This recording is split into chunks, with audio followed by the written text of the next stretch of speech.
Okay. This one's from Abby. Hey, Merja.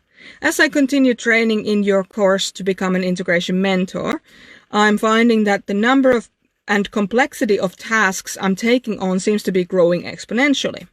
Yes, when you're learning something new, you will feel like everything gets more difficult because you're learning something new that's actually changing your life on a profound level. You're becoming a mentor, so you're going from, maybe helping people, on a casual basis into making a profession out of it. And so it changes everything. And well done for recognizing that. Back to the question.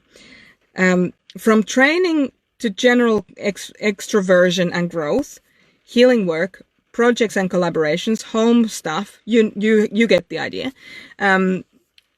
I've been reading Sam Carpenter's Work the System book and would love to hear a bit about how you employ systems in your life. Okay, so Abby is an INFJ and so am I, so this is probably going to be very pertinent to you, what I'm about to say, Abby.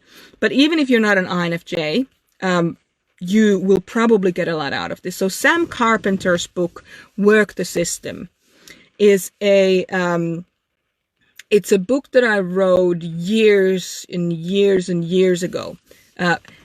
It's actually available free on his website. I read it before it was free on his website. So everybody, if you want to systematize your life, go to workthesystem.com and check out if it is in fact still available for free on the free download on the website. Okay, I really recommend it. So Sam Carpenter wrote this book because he realized that, I'm paraphrasing here, he realized that he couldn't keep up doing the same things over and over again without a system or a systematic approach to getting the things done that actually happen regularly. And so he realized that he was just getting busier and busier and busier doing things because he wasn't systematizing things that he could actually give for other people to do. Thanks, Jessica. Jessica says it was there the last time she checked. Thank you very much. Work the System, from my perspective, how it really can really support our lives and our growth is that we get a lot more, when we build systems, we get a lot more done in a shorter period of time. And personally, what it says to me is it shows me what the things are that are really important in my life. What are the things that I want to prioritize?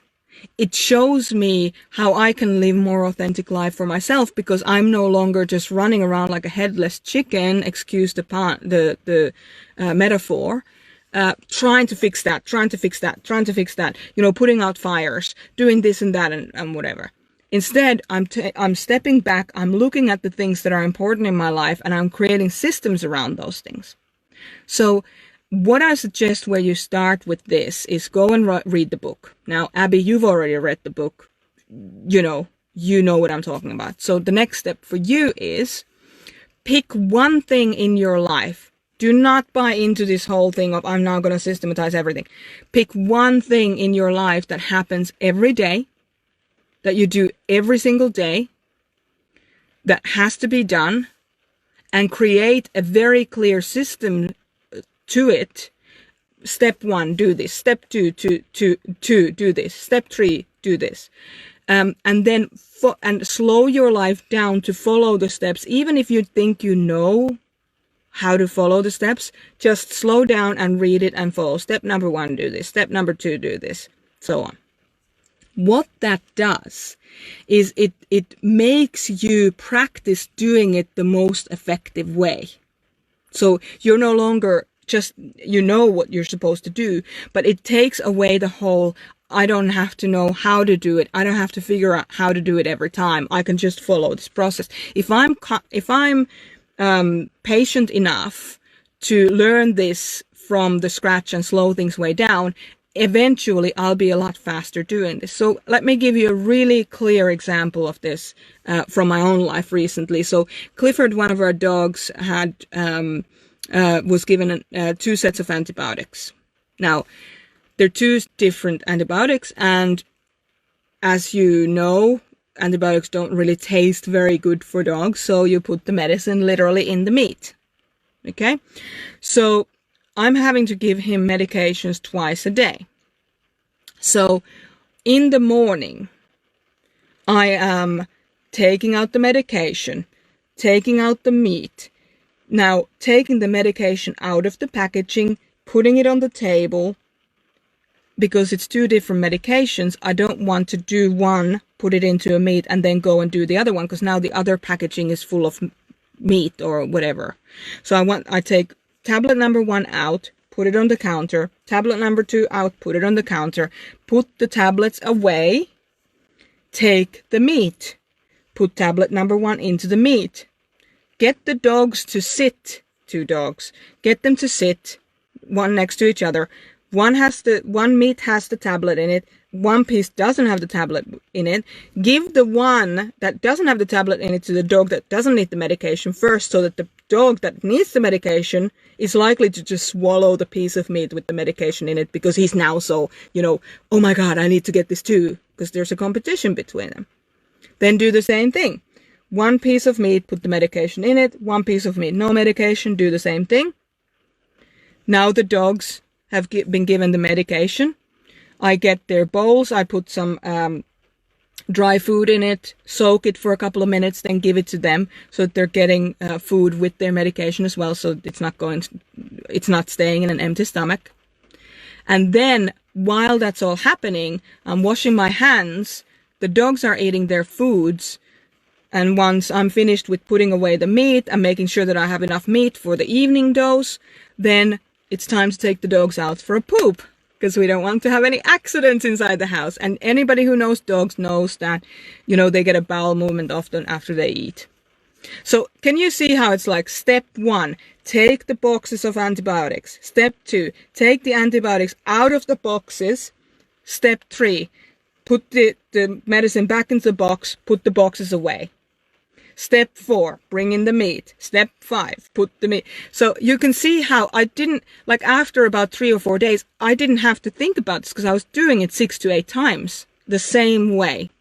And so you don't have to, because it's 2 different antibiotics and it's 2 different doses, and you have to kind of think about it. When you just have the patience to break it down, it just gets really simple and really easy and really quick. So you don't have to, you get up in the morning and you're a bit groggy. For those of you who aren't morning people like myself, because this is my problem in the evening time, you don't have to think about it. You can just get it done. So pick one thing that you're doing consistently every day that you want to create better systems around. So it could be doing the dishes. It could be cooking the food, or, so for example, a lot of people cook enough dinner to then have lunch ready from the leftovers. Something like that. So look at the systems that you've already built, what in them is working for you, and try and replicate that in other areas of your life. All right, so I hope that answers that question. That's what I would do with that, but start with one thing at a time and then congratulate yourself. Learn one thing and do it 30 times. So if you do something 3 times a day, then give yourself 10 days to really solidify that before you move on to something else. So don't try to change everything at the same time. Give yourself at least 30 repetitions of the same thing before you move on to other things. All right, that's it for today. Thank you for joining me on this call. If you have questions, comments, confusions, pop them into the comment section. Also, if you want to be a part of our Facebook group, if you're listening to this on YouTube, just head on over to Facebook and Integrated Life by Merja Sumiloff and send in a request to join. Now, we do have 3 questions you have to answer if you're wanting to join, so that we can determine that you are the right person for the group and that the group is right for you, because we don't want you to waste time on a group that's not the exact right thing for you. So if it's not the right thing for you, we might make a recommendation on some other group that might be more suitable for you. We're here to help. If you think of somebody else who really needs to hear this and they're not a part of the Facebook group, invite them in. If you have seen this on YouTube and you think, hey, I know exactly somebody who needs to hear this message, then forward the video on to them. And feel free to also subscribe to our YouTube channels, like the video, comment on the video. These are the ways we start the conversations. We're all just here doing the same thing. We're just walking each other home. So it's good to be here with you today, and I'll talk to you next week. Take care of yourselves.